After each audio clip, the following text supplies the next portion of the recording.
Uhali gani mtazamaji wa TVE, karibu katika taarifa ya habari, tukujuze yale yaliyojiri tuliokuandalia kutoka chumba cha habari. Mimi ni Nezia Masinde, nitakusomea habari za kitaifa na kimataifa. Kifuatacho ndani ya TVE habari. Rais Mwinyi awasisitiza viongozi wa taasisi za umma kuzingatia upendo na uadilifu. Rais Samia amzawadia gari Mama Kanumba siku ya wanawake kimataifa.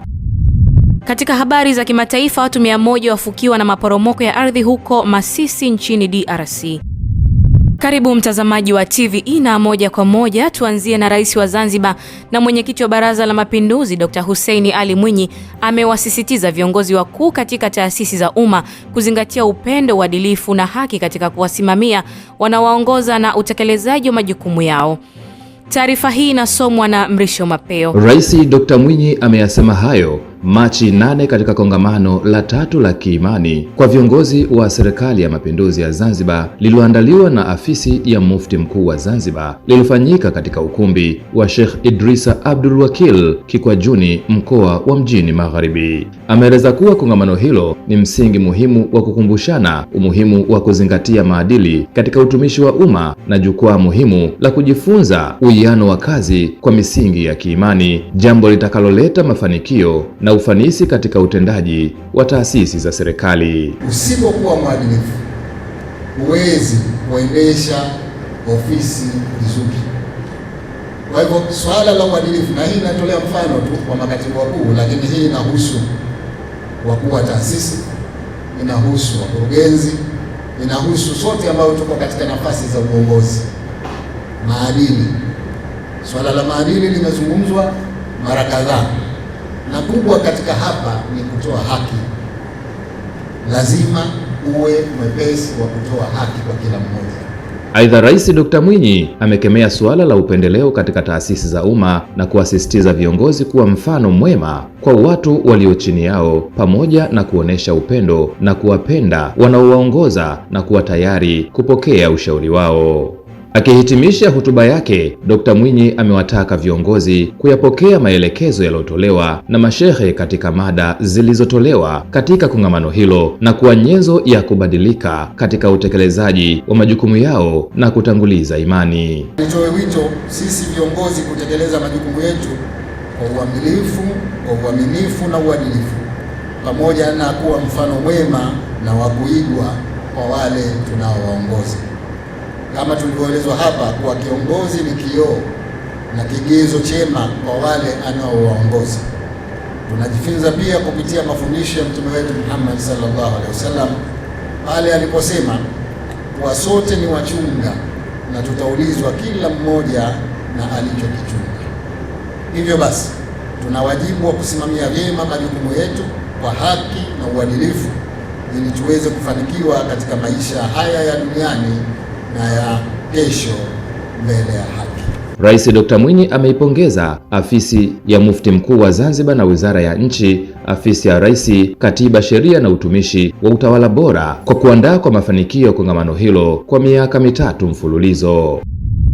Watu 3 wa familia moja wamefariki dunia baada ya ajali ya moto kutokea kufuatia nyumba waliokuwa wakiishi kuungua moto katika kijiji cha Ilunde, wilaya Mlele, mkoani Katavi. Mwandishi wetu Neema Hussein kutoka Katavi ana taarifa zaidi. Akizungumzia tukio hilo, ndugu wa marehemu amesema chanzo cha moto huo ni mlipuko uliosababishwa na mafuta ya petroli yaliyokuwa yamehifadhiwa ndani ya nyumba baada ya kusaulika kuzimwa kwa moto uliokuwa kwenye jiko la mkaa.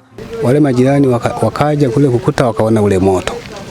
Walivyoona ule moto, baadaye wengine walikuja na majembe na machuma mbalimbali kupiga ile nyumba. Ndio wakawa wamefanikisha kubomoa pale kona. Wakawa wamemvuta yule bwana. Baada ya kumvuta yule bwana, wakamuona na yule mama, naye wakamvuta kumtoa nje. Baada ya muda fulani, wakakaona kale katoto ka kwanza kameshaungua tayari, kameshakufa. Naona kale katoto kengine walikavuta wakatoa nje, kameshaumia, na kale ka pili kale ka tatu, maana huyu bwana alikuwa na watoto 5. Naona waliofariki watoto 2 na mama 3. Mkuu wa wilaya ya Mlele Majid Mwanga amesema wananchi wanapaswa kuacha tabia ya kuhifadhi mafuta ya petroli ndani ya nyumba kwa kuwa ni hatari kwa usalama wa maisha yao. Sasa tukio hili lazima liwe fundisho kwetu kwamba sasa ni vema tusilale na mafuta ya petroli au dizeli au mafuta ya taa majumbani. Mmeona zile chupa nyingi sana, si ndivyo eh? Zote zilikuwa ndani ya nyumba. Na tunamshukuru Mwenyezi Mungu hazikuzilipuka zote. Si ndivyo? Kwa ni vema kila mmoja akachukua tahadhari. Ni kweli eneo hili halina kituo cha mafuta. Wala hakuna mjadala juu ya hilo. Hakuna kituo cha mafuta. Lakini lazima tufuate maelekezo ambayo zimamoto wanayatoa. Naye mkurugenzi wa halmashauri ya Mlele amewataka wananchi kujifunza kutokana na tukio hilo, huku mbunge wa jimbo la Katavi Thomas Kampala akiwashauri wananchi kufanya biashara ya mafuta nje kidogo ya maeneo ya makazi yao. Tubadilike. Wahanga wa moja kwa moja wa haya majanga ni sisi. Lakini mimi niendelee kuomba tena na tena, jamani, tujifunze kutokana na tukio hili na tubadili tabia na maisha yetu ya kawaida. Hata kama mnafanya biashara za mafuta, fanyieni biashara za mafuta, msiweke ndani. Tafuta eneo, jenga nje, jenga hata kijumba nje pale, weka hayo mafuta yako, uendelee kufanya biashara. Nini madhara yake? Madhara yake ndo kama yanatokea hapa. Kamefariki katoto kadogo, watoto wadogo ambao hawana hatia yoyote. Kumbe tungechukua tahadhari mapema, pengine tusingekutana na vifo vingi hivi namna hii. Familia hiyo ilikuwa na watu 6, ambapo waliofariki ni mama wa familia Holo Sheka mwenye umri wa miaka 32 pamoja na watoto 2 ambao ni Peter Pasco mwenye umri wa miaka 6 pamoja na Tabitha Pasco mwenye umri wa miaka 3, huku baba wa familia na watoto wengine 3 wakiendelea kupatiwa matibabu katika kituo cha afya cha Ilunde. Nikushukuru sana Neema Hussein. Wananchi wa tarafa ya Nalasi wilayani Tunduru mkoani Ruvuma wameomba serikali kupitia Wizara ya Ardhi, Nyumba na Maendeleo ya Makazi pamoja na Wizara ya Mifugo na Uvuvi kutenga maeneo rasmi kwa ajili ya shughuli za ufugaji ili kudumisha amani na kuepusha migogoro kati ya wakulima na wafugaji. Tuungane na Innocent Horomo kutoka Ruvuma. Wananchi wametoa wito huu katika mkutano wa hadhara uliofanyika kwa lengo la kusikiliza kero za wananchi. Wakizungumza mbele ya Waziri wa Mifugo na Uvuvi Balozi Daktari Bashiru Kakulwa, wamesema kuwa shughuli kubwa ya wananchi wa wilaya ya Tunduru ni kilimo, na kwa sasa wamekumbwa na changamoto ya uwepo wa mifugo katika maeneo yao, hali inayosababisha migogoro ya mara kwa mara kati ya wakulima na wafugaji. Wamesema migogoro hiyo imekuwa ikisababisha upotevu wa mazao, majeruhi na hata vifo kutokana na vurugu zinazotokea wakati wa migogoro. Taarifa hii ukaifikishe kwa waziri alioagizeni pamoja na rais. Kama kungewezekana kuna pori linatengwa wakakaa wafugaji huko, tusiwasiliane na sisi kuhusu mifugo yao na chakula chetu, wangetengewa maeneo hayo ili wawe salama na sisi tu salama. Kama umesikia kuna watu wamekufa na wengine wamejeruhiwa, mimi ni mmoja wapo. Nataka nikuonyeshe picha halisi. Unaona mikono yangu hiyo, umeiona hiyo mikono yangu, mkono wa kushoto huo umevunjwa, hicho kifundo ni cha kuvunjika na mimi nimeponea Ndanda hospitali kwa kutetea shamba langu, kabustani kangu na mbaazi zangu kutoka kwa wafugaji. Kwa upande wake mkuu wa mkoa wa Ruvuma Brigadier General Ahmed Abbas Ahmed akitoa taarifa kwa waziri wa mifugo na uvuvi amesema kuwa serikali katika wilaya ya Tunduru imetenga vitalu 279 kwa ajili ya wafugaji. Amesema maeneo hayo bado hayana huduma muhimu, jambo linalo walazimu wafugaji kuyahama na kuelekea katika maeneo ya wakulima. Kuna vitalu kule vimetengwa karibia 279 na vitalu vile vimegawiwa kwa wafugaji, lakini changamoto iliyopo kwenye vitalu vile ni kwamba havijaongezewa thamani. Kwa hiyo sisi tunafikiri wazo letu hili ni wazo zuri la kutenga vitalu, lakini tungehitaji kuona sasa serikali na wadau wengine wanatusaidia kuhakikisha vitalu vile vinaongezewa thamani ili wafugaji waendelee kubakia kwenye eneo bora. Naye waziri wa mifugo na uvuvi Balozi Daktari Bashiru Kakulwa amesema kuwa katika hatua za kutatua changamoto ya migogoro kati ya wakulima na wafugaji, serikali kupitia Wizara ya Ardhi, TAMISEMI na Wizara ya Mifugo na Uvuvi inaendelea kupanga mikakati ya kutenga maeneo maalum kwa ajili ya wafugaji ambayo yatakuwa na huduma zote muhimu zinazohitajika. Aidha, amewataka wananchi kuacha kuchukua sheria mkononi na badala yake kufuata taratibu za kisheria katika kutatua migogoro kati ya wakulima na wafugaji. Makatibu kuu wa Wizara ya Ardhi, TAMISEMI na wizara yetu ya Mifugo na Uvuvi wanaendelea kupanga mkakati wa kupima maeneo ya ardhi kwa ajili ya mifugo yatakayowekewa maji na kulinda malisho na huduma za ugani. Ni waase ndugu zangu, chonde tusichukue sheria mkononi. Tatizo likijitokeza baina ya mfugaji na mkulima, haraka taarifa zitolewe ili hatua zichukuliwe bila kusababisha fujo na kuvunja amani. Asante sana Innocent Horomo. Rais wa Zanzibar na mwenyekiti wa Baraza la Mapinduzi Dr. Hussein Ali Mwinyi amesema Zanzibar imeandika historia ya kipekee kwa kuandaa tukio kubwa la futari ya kitaifa kwa mara ya kwanza lililojumuisha maelfu ya waumini wa dini ya Kiislamu. Alhaji Dr. Mwinyi amesema hayo Machi 7 alipotoa salamu zake kwa waumini wa dini ya Kiislamu waliohudhuria futari hiyo ya kitaifa katika uwanja wa New Aman Complex mkoa wa Mjini Magharibi. Amefahamisha kuwa tukio hilo ni jambo jema na lenye thawabu kubwa pamoja na kuwaunganisha waumini wa dini ya Kiislamu na wananchi na kuzishukuru taasisi za serikali zilizoandaa futari hiyo ambazo ni afisi ya Mufti Mkuu wa Zanzibar, Kamisheni ya Utalii na Shirika la Utangazaji Zanzibar ZBC. Tumeandika historia. Kwa kweli jambo kama hili halijapata kutokea. Kwa hivyo tunamshukuru Mungu kwa kutuwezesha, na mvua hii ni ishara kwamba Mwenyezi Mungu yupo pamoja na sisi katika jambo hili la kheri. Kwa hivyo nimalizie kwa mara nyingine tena kutoa shukrani zangu nyingi na niwatakie wananchi wote kila la kheri.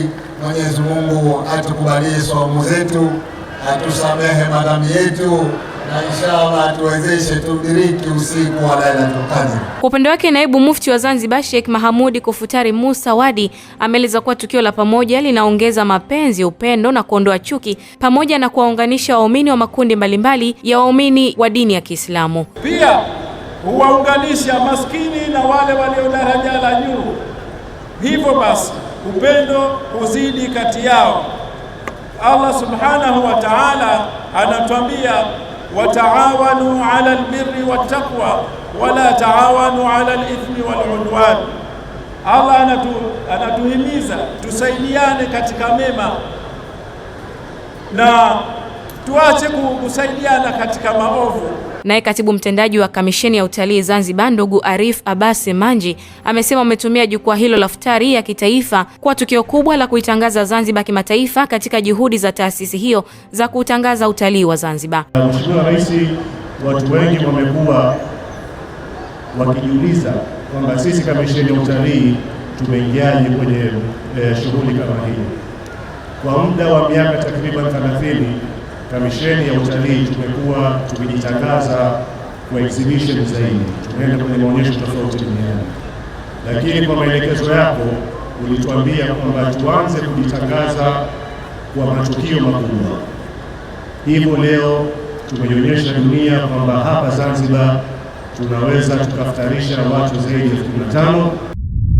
Wananchi wa kata ya Mwapalala wilayani Itilima mkoani Simiyu wamesema kukamilika kwa ujenzi wa kituo cha afya kinachojengwa katika kata hiyo kutasaidia kupunguza adha ya kutembea umbali mrefu kufuata huduma za afya.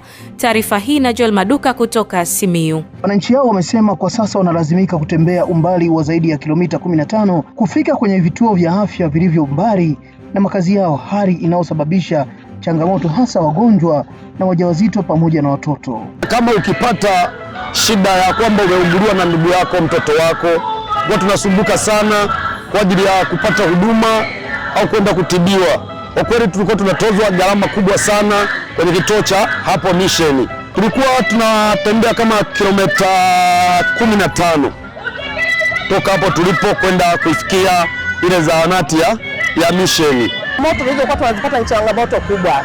Pia ukiangalia tuna hospitali hapa Mission hapa. Mtu unaenda pale unakutwa na mama ambaye huna uwezo. Ukifika pale una huduma sawa utaipata, lakini sasa jinsi ya kutoka inakuwa ni shida. Mpaka upambane upate zile hela ulipe. Lakini sasa hivi hapa unaanza kaja hata kama utakuwa huna hela utahudumiwa. Kwanza kwa ilani ya 2025 imetekelezwa katika nyanza zote tatu muhimu ambazo zilikuwa zimebainishwa kwenye ilani ya Chama cha Mapinduzi. Na leo mko hapa kwa kuzindua kituo cha afya ambacho kinaendelea na ujenzi ambao ni utekelezaji wa ilani ya Chama cha Mapinduzi 2025. Akiendelea na ziara yake mkoani Simiyu, katibu wa NEC itikadi, uenezi na mafunzo wa CCM Kenani Kiongosi amewataka wasimamizi wa mradi huo kuhakikisha wanaharakisha ujenzi wa kituo hicho kamilike kwa wakati na kuanza kutoa huduma kwa wananchi. Sasa mimi nitoe wito kwa wataalamu, kwa mkuu wa wilaya, mkurugenzi, kwamba kufika mwezi wa 6 kama taarifa ilivyosema, kituo hiki kianze kutoa huduma ili wananchi hawa waanze kutibiwa katika eneo hili. Sasa taarifa imesomwa hapa ya kituo hiki cha afya Mwamapalala ambacho serikali imeleta milioni 250, lakini niwapongeze wananchi kwa kutoa nguvu zenu milioni 2,370,000. Mungu awabariki sana, ni fedha nyingi na mlichangia kuhakikisha kituo hiki kinaanzishwa. Kituo hicho cha afya ambacho ujenzi wake umefikia takriban 70% tayari kimetumia zaidi ya shilingi milioni 252, huku kiasi cha shilingi milioni 35 kikiwa kimesalia katika mradi huo unaotarajia kukamilika mwezi Juni mwaka huu. Aidha, kiongozi amekutana na mabalozi wa mashina wa chama hicho na ametumia nafasi hiyo kusisitiza swala la ulinzi na usalama kwenye maeneo yao. Pia ni kama tulivyoelewana kwamba akifika mgeni kwa mtu mwenye ndani ya shina letu hili lazima atoe taarifa kwa mwenyekiti wa shina. Huwa tunatoa. Kwa hiyo shina letu liko salama. Mwenyekiti, tuna wajibu wa kuhakikisha tunalinda maeneo yetu. Kwenye taarifa mmesema wageni wanapoingia wanaripoti kwa balozi. Huo utaratibu ni mzuri sana, kwa sababu lazima tumjue kila mgeni ambaye anaingia kwenye nyumba zetu ametokea wapi, ni ndugu yake nani. Sanjari na hayo, katibu wa NEC itikadi, uenezi na mafunzo wa CCM Kenani Kiongosi amekagua ujenzi wa shule mpya pamoja na kukagua shamba la pamba, na kisha amemaliza na mkutano wa hadhara ambao umefanyika kwenye kijiji cha Langangambiriti. Asante sana Joel Maduka kwa taarifa hiyo. Katika kuunga mkono juhudi za serikali ya awamu ya 6 ya kuboresha sekta ya elimu, wafanyakazi wanawake wa kampuni ya SF Group wameamua kuungana kwa pamoja kuitumia siku ya maadhimisho ya mwanamke duniani kufanya matendo mbalimbali ya huruma, ikiwemo kutoa msaada wa kompyuta, madaftari na taulo za kike katika shule ya Koka Sekondari na kutembelea vituo vya watoto yatima katika halmashauri ya manispaa ya Kibaha. Taarifa hii kutoka Pwani na somwa na Mohamed Jamal. Akizungumza katika sherehe za maadhimisho hayo ambayo yamefanyika katika jimbo la Kibaha mjini, mkurugenzi wa rasilimali watu na utawala wa kampuni ya SF Group, Merigoret Faustin, amebainisha kwamba wameamua kuitumia siku hiyo katika kutoa misaada mbalimbali, ikiwa ni njia mojawapo ya kurudisha fadhila kwa jamii ambayo inawazunguka sambamba na kusaidia kutatua changamoto za wananchi katika baadhi ya maeneo. Katika zahanati ya Mwenda Pole tumetoa mahitaji mbalimbali kwenye wodi ya kina mama, na katika kituo cha Fadhila tumeweza kutoa mahitaji mbalimbali kwa watoto wa kike na wa kiume, na pia tumetembelea kituo cha Shalom, kituo cha watoto ambacho kinaangalia watoto yatima, kinaitwa Shalom. Tumeweza kutoa mahitaji mbalimbali ya watoto. Hii yote ni katika kusambaza kauli mbiu yetu ambayo inasema give to gain, unapotoa zaidi unapokea zaidi. Kwa upande wake, mwalimu mkuu wa shule ya Koka Sekondari Margaret William amewashukuru kwa dhati wanawake wa SF Group kwa msaada ambao wameutoa, kwani utaweza kusaidia kwa kiwango kikubwa kuongeza kiwango cha ufaulu kwa wanafunzi, hasa katika somo jipya la kompyuta. Kipekee tunapenda kumshukuru Mheshimiwa Mbunge Sylvester Koka na makampuni yake ya FS Company kwa kututembelea, na kwa imekuwa ni kawaida. Kwa mwaka huu kwa kweli wamefanya vitu vya kipekee. Kwa kweli sisi wametufungulia njia. Wametuletea desktop ambazo zitatusaidia katika swala zima la ICT hapa shuleni. Hivyo tuna kila sababu ya kumshukuru. Tunaamini hii itaendelea kutanua wigo wa elimu na kuwafanya watoto waweze kuingia katika somo jipya ambalo tutaenda kulianzisha la ICT hapa shuleni. Naye mmoja wa wauguzi katika zahanati ya Mwenda Pole, amebainisha kwamba msaada huo waliopatiwa utakwenda kuwasaidia wagonjwa mbalimbali, hasa wanawake wajawazito pamoja na watoto ambao wamekuwa wanahitaji mahitaji mengi kabla ya kujifungua na mara baada ya kujifungua. Kwa kweli tunapokea mama wengi hapa, tunawapa huduma. Kuna wengine wanakuwa wana uhitaji, hawana hata pa kuanzia, lakini naona hivi itaenda kuwasaidia sana. Tunashukuru sana, barikiwe sana.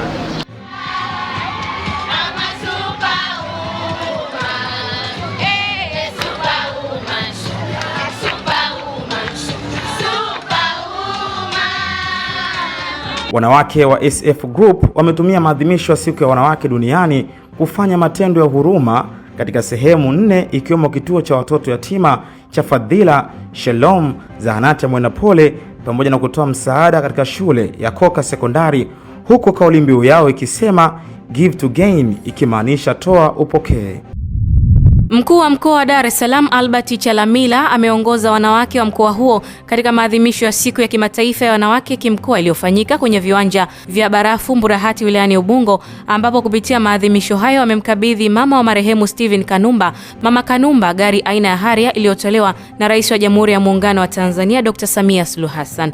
Mwandishi wetu Mrisho Mapeo ana taarifa zaidi. Akizungumza katika maadhimisho hayo, Chalamila pamoja na kumpongeza Rais Dr. Samia ambaye ni mwanamke aliyeweza kuiongoza Tanzania kwa mafanikio na kumkabidhi Mama Kanumba gari hiyo iliyotolewa na Rais, amesema maadhimisho hayo yanatoa fursa ya uwepo wa usawa wa kijinsia na kuepuka vitendo vya ukatili kwa wanawake na wasichana, huku akiwataka wasanii, wanawake na wanaume kuwakumbuka mama zao wanapopata mafanikio. Sasa mimi leo kabla sijaja hapa nikazungumza na Mheshimiwa Rais wa Jamhuri ya Muungano wa Tanzania.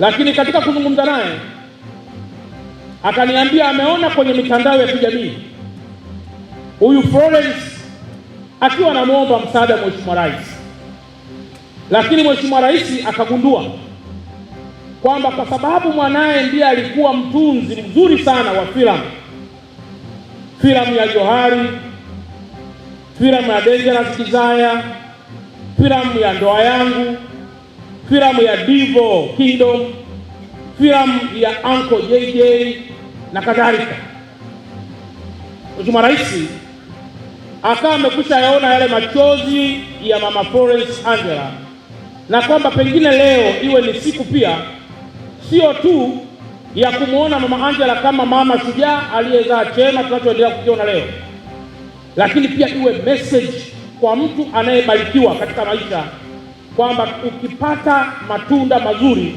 usimsahau mama yako, ili naye mama yako aweze kuona matunda mazuri yale ambayo wewe mwanaye umeweza kuyafanya. Chalamila ametaja miongoni mwa changamoto zinazowakabili wanawake ikiwemo magonjwa ya saratani ya shingo ya kizazi na matiti na uwepo wa vitendo vya ukatili ikiwemo vipigo, ambapo amewataka wanawake kujiwekea mipango madhubuti ya kujiimarisha kiuchumi ili kuepuka vitendo vya ukatili, na amewataka kujiepusha na mikopo isiyokuwa na malengo. Kwa upande wake, mbunge wa jimbo la Ubungo na waziri wa uwekezaji Profesa Kitila Mkumbo amewaahidi wanawake kuwa dira zote za maendeleo zinazoandaliwa na serikali zitakuwa ni jumuishi ili kuhakikisha wanawake wanakuwa ni sehemu ya wanufaika bila kuachwa nyuma. Nataka niwaahidi kwa niaba ya serikali kwamba dira yetu na mipango ya serikali na sera na sheria zake zote tumejiwekea lengo kwamba lazima ziwe jumuishi, na hususan kuhakikisha kwamba wanawake wanakuwa sehemu muhimu wa shughuli za maendeleo ikiwemo shughuli za kiuchumi. Kwa hiyo ni jambo ambalo tumeliweka hivyo. Hatuna changamoto kubwa za kisera wala za kisheria. Kilichobaki ni kupambana na mitizamo hasi ambayo inakwamisha wanawake kuchukua nafasi yao katika shughuli za maendeleo. Naye makamu mwenyekiti wa jukwaa la uwezeshaji wanawake kiuchumi, Hidaya Njaidi, amewataka wanawake kuendelea kujiunga kwenye vikundi na kufanya kazi kwa vikundi ili kunufaika na fursa mbalimbali za uwekezaji, huku akiomba uwepo wa magulio chini ya jukwaa la uwekezaji la wanawake kiuchumi ili wanawake wapate masoko. Maadhimisho ya siku ya wanawake hufanyika duniani kote Machi 8 ya kila mwaka, ambapo kwa mwaka huu yamefanyika kwenye viwanja vya Barafu Mburahati wilayani Ubungo na yamebeba kauli mbiu isemayo haki na usawa kwa wanawake na wasichana ni msingi jumuishi wa kufikia dira ya maendeleo 2050. Wanawake wameadhimisha siku ya wanawake duniani kwa kukaa pamoja na kupeana uelewa na namna ya kujitafutia kipato katika muda wa ziada mbali na taaluma walizonazo. Mohamed Jamal ana taarifa zaidi. Eunice Manamba, mwandaji wa tukio hilo ambaye taaluma yake ni mwalimu, ameeleza kuwa kiu yake kubwa ilikuwa ni kuhakikisha anapambana kupata kipato chake katika muda wa ziada alipokuwa akifundisha kwa kipindi cha miaka 10 na amefanikiwa. Na kuongeza kuwa ameona ni muda sahihi wa kuwasaidia wanawake wenzake kupitia siku ya wanawake duniani kwa kuwapatia uelewa kuhusiana na jambo hilo, kama kauli mbiu yake inavyosema, mwanamke na uchumi, kwa maana ya kujiwekeza mapema kwa manufaa ya baadaye. Niliamua kujiunga na project ya Uhuru wa Kipato ambayo iko chini ya mwanamke na uchumi. Nikaanza biashara kwa muda wangu wa ziada. Miaka 2 nikafanya nikiwa kazini. Lakini baada ya miaka 2 nilikumbuka ile ndoto yangu kwamba natakiwa kusimama mwenyewe, niweze kufanya biashara ambayo itanipa kipato endelevu. Biashara ambayo ama nijenge uchumi ambao nipo sipo biashara yangu inaendelea au naendelea kupata kipato. Kuna biashara nyingi unaweza kufanya, ukiumwa na yenyewe inaumwa, ukisafiri na yenyewe unasafiri. Lakini ndani ya project yangu ya mwanamke na uchumi, chini ya project ya Uhuru wa Kipato, tunamfundisha mtu namna gani anaweza akajiendeleza kwa muda wake wa ziada na akatengeneza system ya mfumo mzuri wa biashara ambapo ataendelea kupata kipato endelevu. Naye mmoja wa wachangiaji mada, Madam Nkunda, ambaye ni mwajiriwa wa serikali na mjasiriamali, amesema kuwa kama mwanamke ni lazima awe na kipato cha ziada nje ya taaluma yake. Hivyo siku kama ya leo anaenda kuinua mioyo ya wanawake ambayo imelala au imekata tamaa ili kupata nguvu tena ya kupambana. Kwa namna pekee sana nataka kuambia wanawake wote wa Tanzania kwamba tunahitaji kushikamana, tunahitaji kuwa na kipato cha ziada na kipato endelevu nje ya kazi kama mwajiriwa au nje ya biashara yako, tena inayokuingizia kipato, tena kipato endelevu. Na leo tuna namna ya pekee sana ambayo tunaenda kuongea na wanawake ambao watakwenda kupata matumaini, wanawake ambao wamekata tamaa. Tunaenda kuinua mioyo yao, tunaenda kuwaambia namna gani wanaweza kujitengenezea kipato endelevu na cha ziada. Tunaenda kuambia namna gani wanaweza kusimama wao kama wao bila kumtegemea mtu mwingine. Mwanamke mmoja akielimishwa, umeelimisha dunia. Asante sana Mohamed Jamal. Maafisa ugani wa kata 32 za wilaya ya Moshi mkoani Kilimanjaro wameweka mikakati ya kufufua zao la kahawa ambalo lilikuwa limedorora ili kunyanyua uchumi wa wananchi na taifa kwa ujumla. Taarifa hii na Fina Limo kutoka Kilimanjaro. Kikao hicho kilichokutanishwa na wabunge wa jimbo la Moshi Vijijini na Vunjo kimelenga kuhakikisha zao la kahawa linalimwa kama ilivyokuwa miaka ya nyuma, hatua ambayo itakuza kipato cha wananchi wa wilaya hiyo.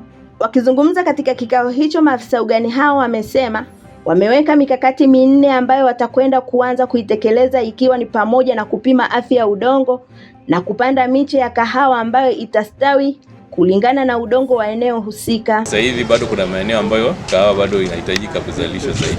Kwa hiyo kwa kuanza, na kila afisa ugani atapewa miche kwenye kata yake, wastani wa angalau miche 31,000 na kuendelea kwenye kila kata.